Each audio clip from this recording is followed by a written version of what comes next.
Beriman,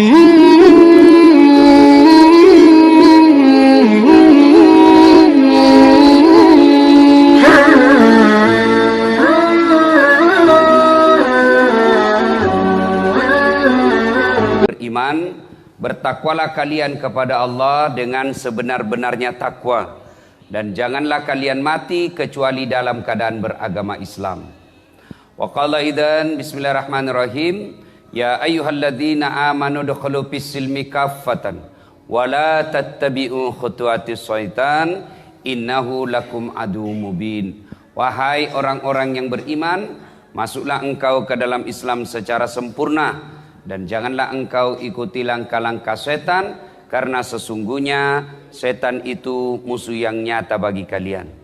Dan setan yang ada di tengah-tengah kita bentuknya handphone. Nah, ibu bapak saudara-saudara sekalian, pada taklim kita kali ini saya ingin menyampaikan sebuah doa yang mudah-mudahan kita bisa amalkan. Doa itu begini bunyinya. A'udzubillahi minasyaitonirrajim. Bismillahirrahmanirrahim. Allahumma inni a'udzubika. Kalau kita sendiri, ya Allah, lindungilah saya. Allahumma inni. Kalau kita berjamaah, Allahumma inna. Ya, ini ya. Itu biasa ada imam tidak tahu bahasa Arab. Nah, dia berdoa mimpin doa. Allahumma inni. Dalam hatiku, tidak mau amin, dia saja nak doakan dirinya. Gitu. Allahumma inni, ya Allah lindungilah saya. Siapa saya? Yang baca doa. Kita di belakang makin bilang amin, padahal tidak ada bagian tak. Ya, nah, mestinya Allahumma inna, ya Allah lindungilah kami. Itu kalau kami, siapa saja yang dengar, biar dia dengar. Kalau dia tidak bilang amin, tidak dapat kok. Makanya kalau baca doa, imamnya kasih dengar dan baca yang umumnya orang hafal. Kadangkala kita di belakang ini baik sangka saja biar tidak didengar, tidak ditahu apa nak minta imam, piti aming-amingi. Amin. Amin. Amin. Anak muda atau duda di belakang, yang jadi imam duda tuh pasti nak minta, ya Allah berikan kami jodoh. Nah, bilang bapak di belakang, amin. Berarti ada itu istri tak baru bilang lagi amin. Tuh, nah bilang tompa istrinya dari belakang, amin. Berarti ibu restui suaminya kawin lagi ya. Allahumma inni a'udzubika min qalbin la yahsha. Satu, itu ada 4 isinya di doa. Ya Allah, lindungilah kami, lindungilah saya dari hati yang tidak bisa khusyuk. Ini penyakit ini. Penyakit pak. Kita tidak bisa khusyuk dalam sholat. Banyak orang bertahun-tahun sholat, tapi rasa-rasanya tidak pernah menikmati namanya khusyuk. Apa itu khusyuk Ustaz? Apakah khusyuk tidak ingat apa-apa? Bukan khusyuk namanya itu. Kalau sholat tidak ingat apa-apa, itu namanya tidur. Bisa itu sholat tidak ingat apa-apa, itu orang tidur itu atau orang pingsan. Lalu apa itu khusyuk? Fokus pada apa yang kita kerjakan. Bagaimana mencapai khusyuk dalam sholat? Al-Quran mengajarkan ada 3 cara meraih khusyuk dalam Al-Quran. 1, sempurnakan wudhumu. Ini dulu, kalau bapak mau khusyuk dalam sholatnya, maka langkah pertama sempurnakan wudhumu. Nah, bukan dikatakan perbaiki, tapi sempurnakan. Berarti ada orang wudhunya sah tapi tidak sempurna. Pada saat mana wudhu kita tidak sempurna? 1, pada saat membasuh siku, tangan sampai ke siku. Quran mengajarkan membasuh caranya dari jari-jari ke siku. Coba itu buka Quran. Basuhlah dari jari-jari ke siku. Berarti begini prakteknya. Ya toh? Yang kita praktek dari siku ke jari. Bagaimana prakteknya? Buka keran. Berarti itu dari siku ke jari. Terutama kita yang sudah tua, yang sudah pensiun, sudah muka-maka sakaratil maut. Nah itu kalau kita basuh siku, lipat itu sikuta. Kenapa? Karena di belakang ada keriput. Ibu-ibu, Coba beda. Bandingkan sikunya cucuta dengan sikuta. Bandingkan nih. Sikunya yang anak SMA dengan yang sudah 80 tahun. Bandingkan. Yang anak SMA, biar dia tidak lipat, itu tidak ada keriputnya dilihat. Tapi kita yang sudah tua, pasti banyak keriputnya. Jadi ketika kita tidak lipat kita punya siku, maka pasti air tidak masuk dalam siku. Kalau kita yang sudah muda, masih muda, apa tuh godaannya setan? Dia pakai lengan panjang. Coba, pakai lengan panjang seperti ini toh. Cara lipatnya dia cuma begini. Nah, coba lihat. Cara lipatnya begini. 100% tidak sah wuduknya. Kenapa? Tidak nak kena sikunya. Karena ini wajib siku. Maka ketika kau linting bajumu, di atasnya siku. Nah, ini baru betul. Tapi kalau di sejajar siku, berarti sikumu tidak kena air, tidak sah wudukmu. Tidak sah wuduk, otomatis sholatmu tidak sah. Nah, ini kalau dengan panjang. Kalau perempuan yang banyak membuat tidak sah sholatnya, tanpa dia sadari akhirnya tidak sah sholatnya gara-gara wuduknya tidak sah. Apa? Lipstick, eyeshadow, dan lain-lain. Apa kan namanya itu yang di pipi? Merah pipi. Kalau biru itu apa? Biru pipi. Nah, lipstick. Bu, lipsticknya terlalu tebal. Akhirnya apa? Bibirnya tidak tersentuh air. Atau yang bedak-bedaknya di sini terlalu tebal, tidak tersentuh air. Maka ketika mau wudhu, maka ibu-ibu bersihkan dulu itu. Nah, ini yang menjadi masalah kalau dia pergi pesta. Karena bilang 300.000 nih salung. Akhirnya begini ji wudhu. Iya. Nah, maka kalau mau khusyuk, yang pertama langkah sempurnakan wudhu. Yang kedua yang paling banyak kita lalaikan ketika wudhu, apa? Membasuh kaki. Anak-anak ini, biasa anak-anak SMA, anak SMP buru-buru. Apalagi kalau rakaat ketiga nih, habis nih. Lewat. Tenang kau saja, kau bisa masbuk. Bisa kau masbuk. Meskipun sudah rakaat keempat, at-tahiyyat itu imam, selama dia belum sholat, belum salam, berjamaah juga namanya itu. Dapat kau pahala 27. Jadi tidak usah kau buru-buru, tidak usah lari-lari. Pas kau lari, begitu sampai pasti kau tidak konsentrasi, poso. Nah, maka tidak usah lari. Tidak usah lari, santai saja. Kenapa? Selama imamnya tidak salam, belum salam, masih kau dapat pahala berjamaah. Ternyata imamnya sudah salam, masih ada orang masbuk. Ada orang tadi yang ketinggalan, dia hanya dapat 1 rakaat. Tapi naik, itu kau ikuti. Ini yang banyak kita di dalam masjid. Datang masjid, berapa berjamaah di dalam. Itu tidak boleh itu. Gimana caranya? Ikuti saja yang sudah sholat. Ustaz, kita tidak tahu dia sholat sunnah. Kau ikuti saja. Ternyata dia sholat sunnah. Bukan sholatnya kau ikuti, tapi jamaahnya. Jadi tidak usah makin buru-buru. Nah, apalagi yang membuat kita yang kaki wudhu berkaitan dengan wudhu kaki. Nah, ini kita biasa tidak sempurna wudhu. Bahkan bisa jadi tidak sah. Apa? Wudhu kakinya nak kasih begini ji. Itu kalau wudhu ada, coba baca rukun wudhu. Paling terakhir itu rukun wudhu tertib. Apa itu tertib? Mendahulukan yang dahulu, membelakangkan yang belakang. Artinya selesaikan dulu kananmu, baru pindah kiri. Nah, yang kita praktek kanan dulu, kiri lagi, kanan lagi, kiri lagi. Nah, itu orang Bugis bilang majamuta. Nah, selesaikan dulu kanan, selesaikan, tuntaskan, baru pindah ke kiri. Tidak usah lagi pindah ke kanan. Karena kalau kanan kiri bukan tertib namanya itu. Ya, sudah itu kaki juga. Sempurnakan dulu kanannya, baru pindah ke kiri. Nah, ini yang banyak bisa setan masuk. Ada Nabi pernah katakan, pintu masuknya setan itu kuku. Bertanya sahabat, kok bisa? Karena di kuku kalau kau wudhu, kau buru-buru, pasti tidak masuk celah-celah air di kukumu.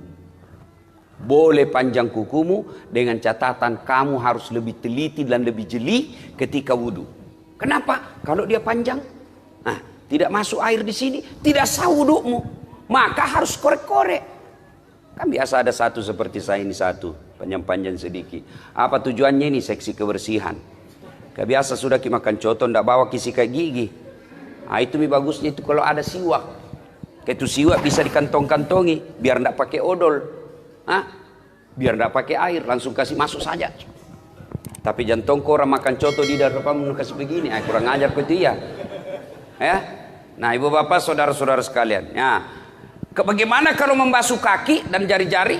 Sunnahnya jari-jari tanganmu kasih masuk ke jari tangan yang satu. Misalnya kiri yang kita basuh, jari-jari tangan kanan yang masuk. Kalau basuh kaki, jari-jari tangan kita masuk. Baru usap ke belakang. Lalu sampai ke belakang ini kasih begini. Kasih naik. Kenapa? Tumit bisa jadi tidak basah. Apalagi bagian ini Pak. Kalau buru-buru gitu, ini yang paling sering tidak basah. Kalau tidak basah ini Pak, pasti tidak sah wudu. Tidak sah wudu, tidak sah salatmu. Inilah yang Allah jelaskan dalam Quran. Ara'aital ladzi yukatsibu biddin. Tahu enggak kamu pendusta agama? Menurut Profesor Dr. Quraish Shihab yang menafsirkan ayat ini, termasuk diantaranya pendusta agama itu solatnya dusta. Siapa mereka? Mereka yang lalai dalam solatnya. Kenapa lalai dalam solatnya? Mulai dari wuduknya tidak sempurna. Itu pendusta agama kita itu kena. Jadi nanti di akhirat kita bilang, Tuhan, mana pahala solatku 40 tahun? Nah bilang, Tuhan memang kau sembahyang tapi tidak sah. Kenapa bisa? Dikasih lihat video tak? Kan itu kita itu Pak, 24 jam ada CCTV. Ini kalau CCTV na mesti keluar kita na lihat makin. Tapi CCTV-nya Allah namanya Raqib dan Atid. Nah syuting kau terus 24 jam. Biar tidur lagi di toilet, nanti nak putarkan ke Tuhan. Inikah solat yang saya ajarkan? Kita bilang tidak ku tahu. Kenapa kau tidak tahu? Kasih kau otak, kau sarjana, kau kaya, bagus, sehat. Kenapa kau tidak tahu? Tidak pernah dengar dakwah. Kenapa kau tidak pernah dengar dakwah? Sepak bola kau begadang sampai pagi.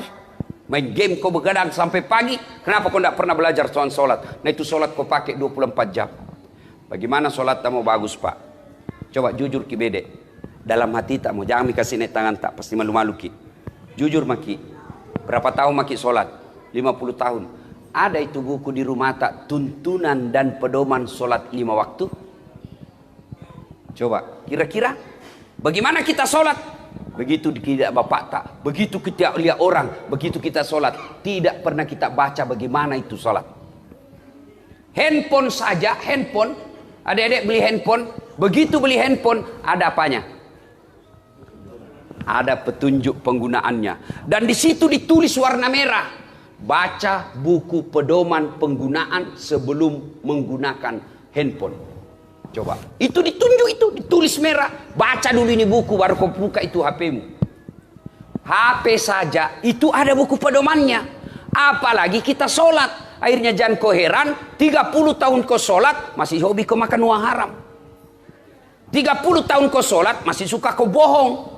30 tahun kau sholat masih suka kau maksiat. Kenapa? Karena sholatmu belum seperti yang dihendaki Allah. Padahal Allah sudah jelaskan, inna sholata tanha anil fasya'i wal munkar. Ayat ini kita sudah hafal semua dari tak kecil. Sesungguhnya sholat itu mampu mencegah kalian dari perbuatan keji dan mungkar. Kenapa? Makanya jangan keran. Kenapa itu rajin nama sembahyang deh? Tapi dede pak gosipna.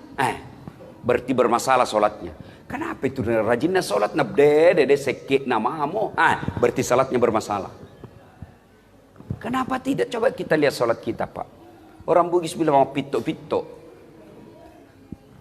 Allah. Assalamualaikum. Olahraga bukan? Coba make. Orang saya tanya kenapa? Karena cepat sekali kalau sholat gitu. Nggak sampai mami kulihat 5 menit sembahyang duhur. Apa nak bilang? Ku hafal mi ustaz? Sini kau dulu. Kalau kau bilang hafal begini mah kau saja. Allahu Akbar. Tuhan bacaannya sama di kemarin. Assalamualaikum warahmatullahi. Sudah mi. Kan itu jadi hafal. Iya toh. Tapi kan bukan itu.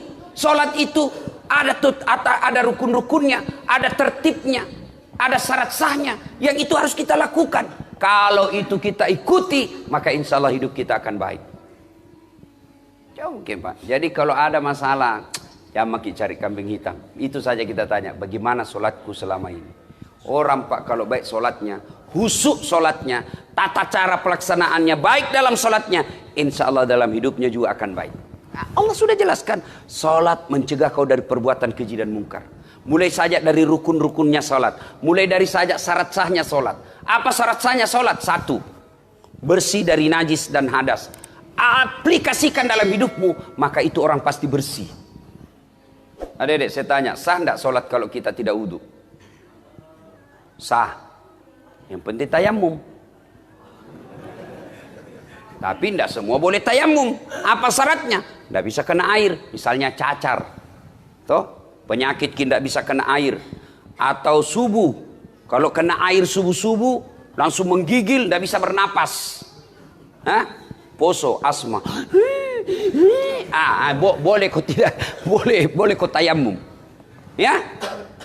Tapi dia tidak wudu, tidak tayamum, sah tidak? Tidak sah. Berarti orang yang baik sholatnya itu mestinya bersih dalam hidupnya.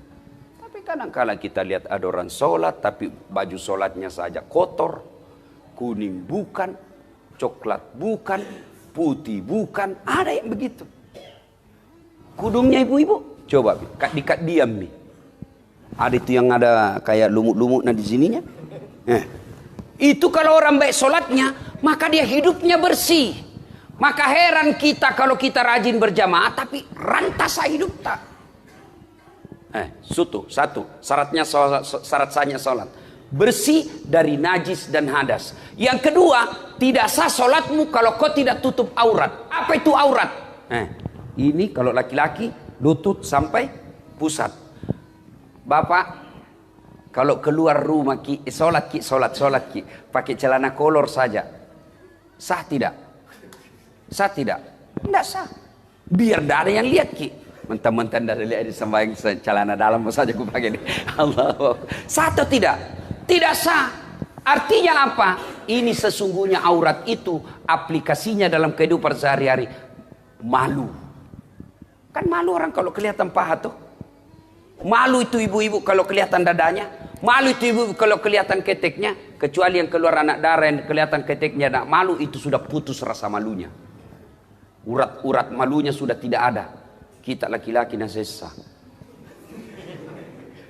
Iya biasa bingung gak lihat itu perempuan. Mau saya tahu kerja sama ki. Kami laki-laki jaga mata, kau cewek jaga akhlak. Karena biar setengah mati dijaga mata tak, kalau kau gentayangan hancur tongki. Biasa ini cewek panrasu-rasu.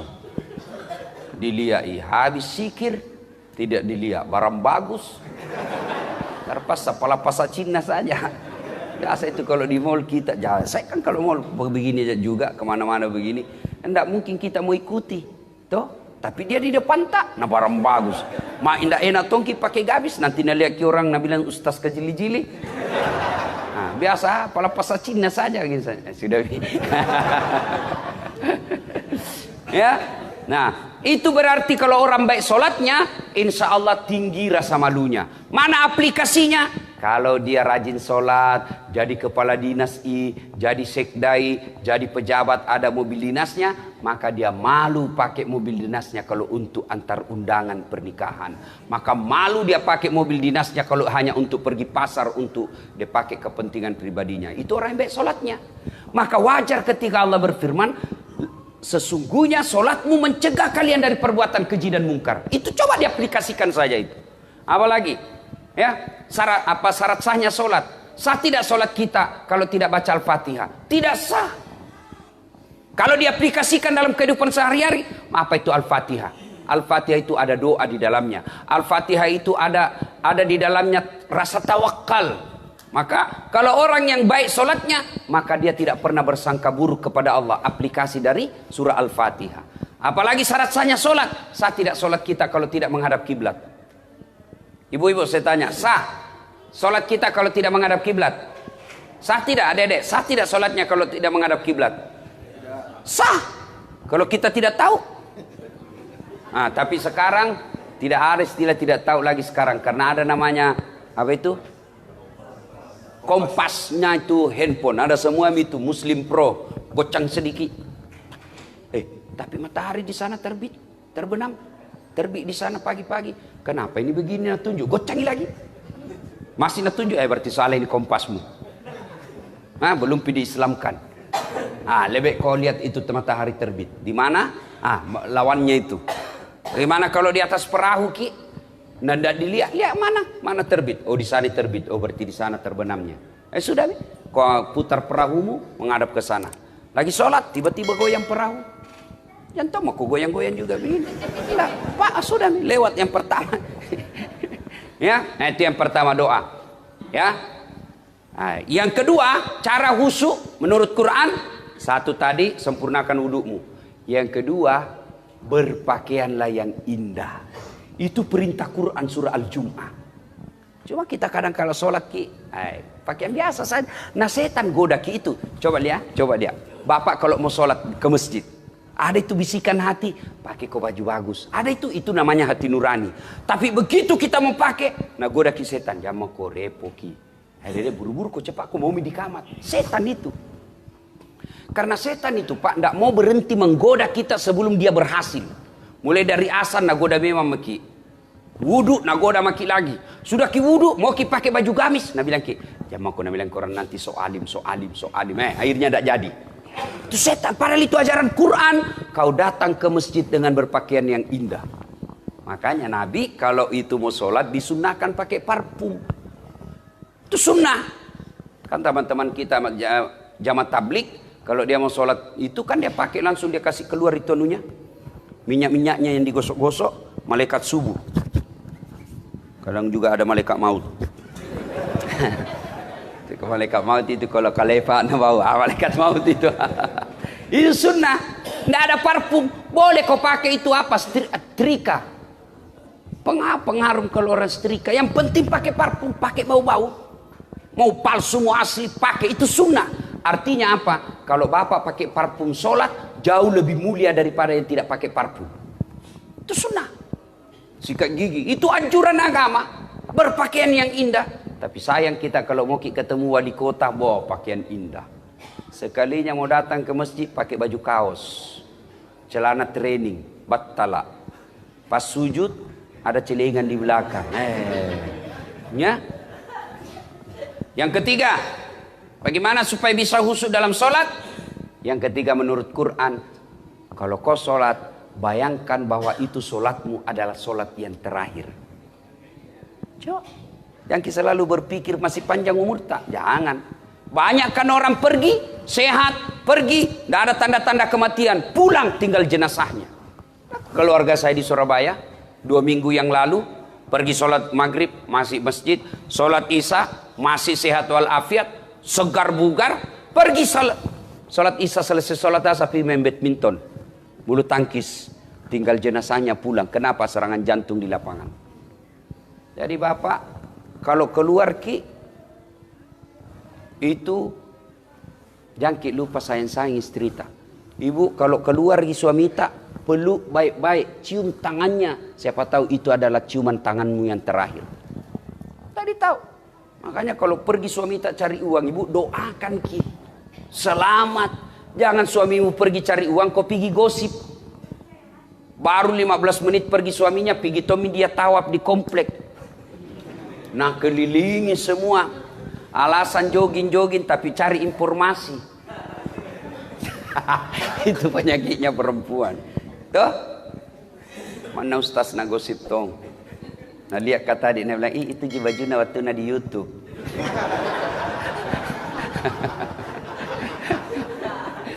Ya. Nah inilah cara pertama khusyuk menurut Quran. Ada 3 ya. 1. Sempurnakan wudu. 2. Berpakaianlah yang indah. 3. Bayangkan ketika kau sholat itu adalah sholatmu yang paling terakhir. Nabi pernah menjelaskan sahabat Nabi yang paling khusyuk dalam sholatnya Ali bin Abi Thalib. Bahkan Rasulullah mengatakan itu sholatnya Ali bin Abi Thalib mendekati diriku. Maka diuji oleh Nabi. Kalau kau bisa khusyuk dengan sholat, saya kasih kau serban. Tes sholatnya. Begitu Ali selesai sholat, Assalamualaikum warahmatullah. Assalamualaikum warahmatullah. Langsung Nabi bilang, kau pilih warna mana nih? Biru. Nabi bilang, Nabi, tidak khusyuk kok. Kenapa? Berarti sepanjang kau sholat, yang kau pikir saya pilih nanti biru atau coklat. Biru atau coklat. Coba itu Ali saja. Apalagi kita. Nah sekarang ada tipsnya lagi. Itu tadi menurut Quran. Dijabarkan oleh para ulama dengan memberikan tips-tips. Satu, ketika kau sholat, matamu jangan seperti mata pencuri. Ada kan orang sholat seperti mata pencuri. Allahu Akbar. Nah, paling dibaca semua tadi di atas sini. Sambayang, dibaca kalender. Tuh? Maka ketika kau sholat, bagaimana caranya? Anjuran Nabi, lihat kau apa yang kau mau sujuti. Tanpa sujud. Ketika sholat itu kita lihat. Begitu ibu-ibu, apalagi ibu-ibu di belakang. Hah? Terbuka pintu, siapa yang lewat satu komplek pasti kau sebut dalam hati namanya. Oh Haji Rahim terlambat ki. Lewat lagi. Oh Haji Baddu terlambat togi. Lewat lagi. Oh ndak serasina kuduna sama bajuna. Oh semua itu. Maka ketika sholat tunduk, lihat apa yang kau sujuti. Sudah lakukan itu ternyata belum juga bisa susuk, serahkan kepada Allah. Apa? Itu sebagian ada pengurus masjid tidak mau pakai karpet. Kenapa? Karena karpet ada gambar-gambarnya. Nah lihat misalnya Masjidil Haram. Nah bayangkan lagi itu masjid. Pernah sudah. Tapi sebaiknya kalau banyak pensiun di dalam pakai karpet. Kenapa? Lutut nah godong. Dah kalau turun ina lutut ketemu tegel. Pasti kalah lutut. Ya, maka dikasih yang empuk-empuk ya. Itu mata jangan terlalu banyak gerak. Yang kedua, jangan berkeliaran. Yang kedua, cara prakteknya yang dulu. Ketika sholat jangan terlalu banyak gerak. Bahkan Imam Syafi'i mengatakan 3 kali di batasnya gerak. Misal, tiba-tiba ada orang ikut sama kita. Tadinya berdua aja ki sholat. Misalnya kalau berdua kan sampingnya imam kanan sini. Tiba-tiba ada orang kasih begini anu tak. Biasa ada orang dikasih begini, kasih begini. Ini dia tidak tahu ini, baru saya belajar sholat. Ya, dan apakah? Ini anak-anak baru belajar sembahyang ini ya. Ya, sebenarnya itu tidak ada dalilnya itu yang begini. Tapi itu hanya kesepakatan ulama. Ya. Karena orang tidak tahu kalau tiba-tiba ikut saya sendiri. Tiba-tiba ada orang ikut. Saya tidak tahu kalau ada ikuti kak. Maka kita biasa ini kode bahwa saya ikut. Maka yang tadinya niatku sholat sendiri. Maka saya rubah niatku menjadi imam. Ternyata saya salat sunnah. Tidak apa-apa. Lanjutkan saja. Ternyata tadi kita tahiyatul masjid, nah ikuti ke orang, nak kira salat 5 waktu. Maka begitu selesai assalamualaikum warahmatullah, baru kita salat 5 waktu. Maka ini yang tadi menjadi makmum, dia menjadi imam. Kita lagi ke belakang. Itu. Yang tadinya ini tadi makmum, niatnya makmum, maka robah niatmu ketika dia kembali ke belakangmu, maka robah niatmu menjadi imam. Bagaimana caranya? Jam aku bilang lagi usalli fardatuh. Allahu Akbar. Saya salah itu karena 2 kali kau takbiratul ihram. Lanjut saja. Sudah ya. Ketika sholat jangan terlalu banyak gerak. Misalnya, kalau Imam Syafi'i itu 3 kali. Mana itu 3 kali? Gatal pipi. 1. Kalau begini 1, 2, 3. Tidak bisa. Lewat itu makruh. Apalagi kalau kasih begini. Banyak itu ya. Bagaimana pada caranya Ustaz? Kalau mau diulang-ulang 1 jari. Jantung mau kau hitung nih. 1 jari. Nah itu kerjaannya setan itu kalau sholat kipa. Kerjaannya langsung ki baru gatal semua terasa dirita. Padahal tadi tidak ada. Setan sebenarnya itu gelek-gelek ki. Ayo. Ya. Kalau melangkah kaki boleh. Langkahnya tidak boleh lagi lebih dari 3. Kalau Imam Syafi'i. Kalau Imam yang lain boleh beberapa langkah. 1, 2, 3. Sudah cukup di situ. Begitu juga kalau ke camping ki. 1, 2, 3. Ya. Gitu. Bapak saudara-saudara sekalian. Berikutnya lagi. Ketika sholat. Usahakan yang kita baca, kita paham. Jangan dulu terjemahkan per ayatnya. Pahami saja kesimpulannya itu ayat. Halo ibu-ibu, siapa yang menghafal Al-Fatihah dengan terjemahannya? Ku kasih ke hadiah. Ayo. Hadiah umroh. Bagi yang mampu. Ayo Bu, hafal Al-Fatihah dan terjemahannya? Coba bayangkan, angkat tangan. 2 Ji. Berapa tahun maki sembayang? Kita bedek bapak-bapak. Yang hafal Al-Fatihah dengan terjemahannya angkat tangan. Coba 4 Ji. Padahal kita sudah sholat 20 tahun. Coba, itu saja bukti bagaimana kita mau bisa khusyuk dengan sholat. Al-Fatihah yang kita baca setiap sholat, kita belum tahu artinya. Paling tidak kesimpulannya saja itu ayat. Maka supaya bisa khusyuk dalam sholatnya, usahakan apa yang kita baca, kita paham ayat itu. Nah ini ya, maka ini doa yang pertama. Allahumma inni a'udzubika min qalbin la yahsha. Ya Allah, lindungilah saya dari hati yang tidak bisa khusyuk. Yang kedua, isi dalam doa ini, Allahumma inni a'udzubika min qalbin la yahsha wa min nafsin la tasba. Dari nafsu yang tidak pernah puas. Ini menyiksa manusia ini. Nafsu yang tidak pernah puas. Dunia diperbudak oleh dunia. Coba maki. Punya mobil, punya motor, mau mobil. Punya mobil, mau 2. Sudah 2, mau 3. Sudah punya 3, dia cari lagi yang harganya lebih mahal lagi. Itu perbudak dunia. Nafsu yang tidak pernah puas. Kalau orang punya nafsu yang tidak pernah puas, maka dia tidak akan pernah kaya. Dia akan merasa miskin terus. Maka kata Nabi, kalau kau mau bahagia, urusan dunia, lihat kau ke bawah.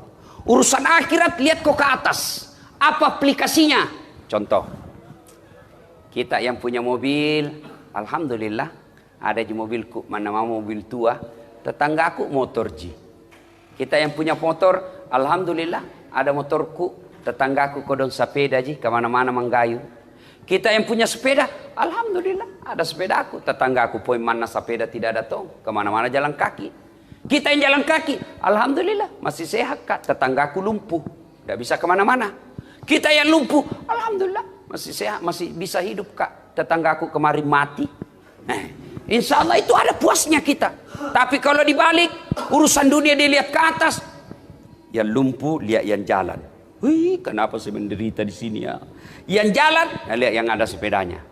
Yang ada sepedanya, nah lihat yang ada motornya. Yang ada motornya, nah lihat mobilnya. Yang ada mobilnya, nah lihat mobil baru, mobilnya jelek, tidak pernah dia puas. Sebaliknya, urusan akhirat lihat ke atas. Artinya apa? Itu saja tetangga aku masih muda, rajinnya berjamaah di masjid. Kenapa saya ini pensiun mau mati dan tidak pernah kedatang di masjid? Itu namanya lihat ke atas akhirat. Itu saja tetanggaku tidak jelas penghasilannya, tapi kalau ada Jumat pasti ada namanya disebut penyumbang. Itu namanya urusan akhirat, lihat dia ke atas. Nafsu yang tidak pernah puas. Kalau nafsu yang tidak pernah puas, maka yakin itu yang membuat kita menderita. Isi yang ketiga. Allahumma inni a'udzubika min qalbin la yahsha wa min nafsin la tasba wa min ilmin la yanfa. Ya Allah, lindungilah saya dari ilmu yang tidak bermanfaat. Banyak orang pintar tapi belum tentu bermanfaat buat dirinya. Maka kita berdoa, lindungilah saya dari ilmu yang tidak bermanfaat. Mana ilmu yang tidak bermanfaat? Ilmu yang semakin menjauhkan kita dari Allah. Jadi insinyur, jadi dokter, jadi ekonom, jadi teknokrat. Tapi ilmu yang dia pakai itu makin menjauhkan dirinya dari Allah, maka itulah ilmu yang tidak bermanfaat. Maka itu dia ajarkan kita doa, ya Allah, berikanlah saya ilmu yang mampu aku amalkan. Jangan sampai ilmu yang kita pikul, ilmu yang tidak mampu kita aplikasikan. Ini berat buat ustadz. Ini khusus doa sebaiknya diulang oleh ustadz. Kenapa? Karena kami penceramah beda dosanya ketika melakukan dosa dengan anak muda yang anak milenial. Sama-sama berdosa, sama jenis dosanya. Dosanya kalau ustadz berlipat-lipat ganda. Lima takuluna ma la taf'alun, kata Al-Quran. Kenapa kau katakan padahal kau yang laksanakan? Di akhirat nanti lebih besar dia hukumannya. Kenapa? Karena dia mendakwakan, kau begini, kau begini, kau begini. Dia tidak amalkan. Nah, itulah beratnya jadi ustadz nanti. Timbangannya luar biasa nanti. Nah, yang keempat, kita berdoa kepada Allah.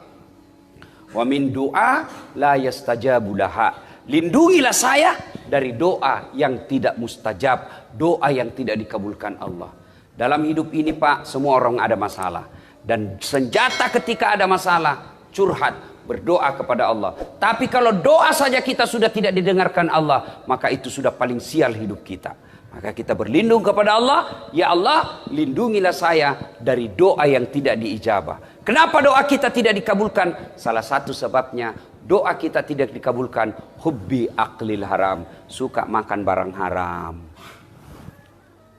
Bapak-bapak yang perokok, berapa itu satu bungkus? Berapa sina? Berapa? 12, ada juga 16. Ada 20 toh? Ada lagi yang kuliah rokok aneh-aneh, pendek sekali kuliah. Bulan lalu kuliah itu pendek begini, putih. Aku bilang, kuliah harganya deh lebih 20.000. Bayangkan itu, ada kawan saya punya komunitas namanya infak beras. 1000 ji orang kasih satu hari, berapa puluh orang nak kasih anak yatim nak kasih makan. 1000 ji. Rokok 20.000. Bayangkan. Kenapa doaku tidak dikabulkan Allah Ustaz? Merokok Ki. Iya. Berapa itu satu bungkus? 20. Berarti 20 kali Ki satu hari bikin dosa. Mana? Rokok. Siapa bilang haram itu rokok? Kalau kita bilang baik itu rokok. Kalau kita yakin itu rokok baik, sebentar nanti selesai Ki salat subuh, panggil anak yang SMP sama SMA sini kok nak. Viko beli rokok, kita merokok sama-sama di sini. Mau Ki kira-kira Pak? Mau Ki kira-kira di depannya anak tak merokok? Pasti tidak mau Ki. Mana mau kita bilang, mana mau nak kepak kalurut jangan ku merokok aku tampelin kau itu. Karena kita yakin itu rokok jelek. Maka saya doakan Ki ini yang hadir, mudah-mudahan berhenti makin merokok. Amin. Lebih baik itu pembeli rokok tak kita tabung. Niatkan Ki kasih umroh tetangga tak yang miskin. Itu lebih berpahala daripada ini. Jangan Ki marah Pak, jangan Ki marah, jangan Ki marah, jangan Ki marah. Ya, jangan Ki marah. Tapi kalau mau Ki marah terserah kamu mau pulang nanti. Ya, kita berdoa kepada Allah dari doa yang tidak dijabah Allah. Apalagi penyebab doa tidak dikabulkan Allah kalau kita tidak bersalawat. Passwordnya doa itu, barcode-nya doa itu salawat. Allahumma salli ala Sayyidina Muhammad wa ala ali Sayyidina Muhammad. Tahu jaki salawat ibu toh? Ya. Sampai seperti ada mahasiswa aku dulu ujian skripsi. Supaya berkah ini ilmu saya kasih kau salawat kau kepada Nabi. Salawat kepada Muhammad. Ulangi salah kau. Salawat kepada Muhammad. Salah. Salawat kepada Muhammad. Bukan panjang pendek. Salah mentong itu. Lalu sudah bilang yang mana paling Ustaz? Allahumma salli ala Sayyidina Muhammad wa ala ali Sayyidina Muhammad. Langsung bilang, oh diganti Ustaz. Bukan diganti kau yang dongo. Mana ada salawat diganti-ganti wali kota kapang. Bapak saudara-saudara sekalian ya. Apalagi penyebab doa tidak dijabah Allah kalau kita memutuskan persaudaraan. Tetangga Ki na serobot tanata, na ambil pagarta, baku bombe 3 tahun, baku bombe 5 tahun. Nah itu menyebabkan doa tidak diijabah. Apalagi selain itu, kalau bapak hobi tetap bermaksiat. Nah, sudah sembahyang, dia tonji yang korupsi. Sudah lagi itu, dia tonji yang berzina. Sudah itu dia tonji yang makan barang haram. Itu maka doa tidak dijabah ketika wazalimun la yantaqi, perbuatan zalim yang tidak bisa dia hentikan. Ibu bapak saudara-saudara sekalian, apabila doa ini kita ulang-ulang, ya 5 kali sehari semalam kita ulang-ulang doa ini, masa Allah tidak kabulkan. Kalau kita baik bicarata, kita ikuti pedoman dan tata cara berdoa. Oleh karena itu bapak ibu, kalau ada waktu tak ada rezeki kita bahkan bisa di-download, itu ada buku namanya pedoman berdoa. Di diajarkan kita bagaimana supaya doa kita diijabah Allah, apa penyebabnya supaya, apa sebab-sebab doa tidak diijabah. Maka kalau kita sudah lakukan sunnah-sunnahnya, kita hindari apa larangan Allah, lalu kita berdoa sesuai yang diajarkan Nabi, maka Allah janji, ud'uni astajib lakum, berdoaku kepadaku, pasti saya akan kabulkan. Sebagai motivasi, akhirnya suatu kali Nabi bertanya selesai sholat. Selesai sholat subuh, Nabi balik bertanya, saudara-saudara sekalian, siapa di antara kalian yang mimpi tadi malam? Semua diam. Nabi menjelaskan, semalam saya mimpi, saya dibawa jalan-jalan masuk ke dalam surga. Saya diperlihatkan oleh Allah, ada hamba Allah dikasih hadiah masuk surga yang banyak sekali hadiahnya. Lalu dia bilang, ini orang dikasih hadiah, ya Allah, banyak betul ini hadiah kau kasih, Kak. Ibaratnya pahalanya cuma 5, Allah kasih 5.000. Banyak betul ini ya Allah. Kenapa bisa banyak begini? Allah sampaikan, ketahuilah hambaku, itulah doa-doamu yang tidak kukabulkan ketika kau hidup di dunia, karena saya tahu kalau saya kasih kau itu doamu, kau tidak mampu memikulnya. Maka saya dulu berdoa, ya Allah, mudah-mudahan saya menang wali kota 2013. Ternyata bukan kalah, cuma yang menang lebih banyak suaranya. Allah tahu, dah saat tidak bisa kau pikul itu amanah, kau tidak usah, kau lebih jadi penceramah keliling kau kemana-mana. Allah tahu. Ya Allah, berikan saya kekayaan, doa sudah dikabul, disampaikan, tata caranya sudah dilaksanakan, sunnah-sunnahnya kita lakukan, menyebabkan doa cepat dikabulkan sudah dilakukan. Kok tidak dikasih? Berikan saya mobil. Allah tahu, Bu, kalau ada mobil tak, nah pakai suami tak selingkuh, akhirnya kawin lagi. Mana kita suka, Bu? Pasti kita bilang, jangan ada mobilku deh, daripada ambil orang istriku, suamiku. Begitu. Kenapa saya tidak lulus? Sudah mau berdoa. Allah tahu, bukan di situ tempatmu yang terbaik. Jangan pernah sangka buruk. Ya, mudah-mudahan ada manfaat. Lebih dan kurangnya mohon dimaafkan. Sebelum kita akhiri, mari kita kirimkan suratul Fatihah kepada Rasulullah Muhammad SAW. Khasiat dan keutamannya untuk orang tua kita masing-masing. Al-Fatihah. A'udzubillahi minasyaitonirrajim. Bismillahirrahmanirrahim. Alhamdulillahirabbil alamin. Ya kana amin. Terima kasih, lebih dan kurangnya mohon dimaafkan. Nun wal kalam ya misrun billahi fi sabilil haq. Assalamualaikum warahmatullahi wabarakatuh.